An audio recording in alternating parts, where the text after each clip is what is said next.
मात्र लाडक्या बहिणींचे पैसे परत घेणार। लाडकी बहीण योजनेची खोटी माहिती देऊन काही महिलांनी लाभ घेतलाय। या महिलांना योजनेच्या माध्यमातून दिलेले पैसे सरकार परत घेणार की नाही याबाबत महिला व बालकल्याण मंत्री अदिती तटकरे यांनी महत्त्वाचं विधान केलंय।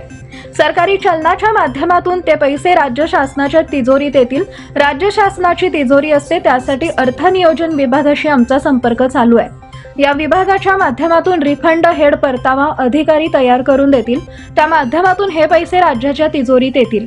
हे पैसे लोकोपयोगी लोककल्याणकारी कामांसाठी योजनांसाठी वापरले जातील। इतर योजनांमध्ये जशी रुटीन रिफंड सिस्टीम नियमित परतावा प्रणाली असते तशीच प्रणाली इथं देखील सुरू होईल। ज्यांनी चुकीची माहिती देऊन या योजनेचा लाभ घेतला त्यांचे पैसे देखील राज्य सरकारच्या तिजोरीत परत येतील असे तटकरे म्हणाल्या। आमची स्वतःची अर्ज पडताळणी व्यवस्था आहे, त्या अंतर्गत आम्ही परिवहन विभागाबरोबर काम करत आहोत। ज्या महिलांनी उत्पन्नापलीकडे जाऊन या योजनेचा लाभ घेतलाय त्या या अर्ज पडताळणी प्रक्रियेद्वारे क्रॉस व्हेरिफिकेशन सिस्टीम समोर येतील। तसेच ज्या महिला लग्न करून राज्याबाहेर गेलायत किंवा ज्या महिला राज्याबाहेर राहू लागल्यात तसेच गेल्या 5 महिन्यामध्ये ज्या महिलांना सरकारी नोकरी मिळाली आहे त्याची यादी देखील या पडताळणीद्वारे प्रक्रियेद्वारे समोर येईल असंही त्या म्हणाल्या।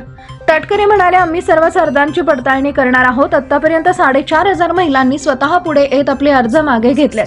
त्याचबरोबर इतर लाडक्या बहिणींना आम्ही आवाहन करत आहोत की अशा पद्धतीने ज्यांनी चुकीची माहिती देऊन या योजनेचा लाभ घेतला असेल तर त्यांनी स्वतःहून पुढे यावं आणि आपले अर्ज मागे घ्यावेत।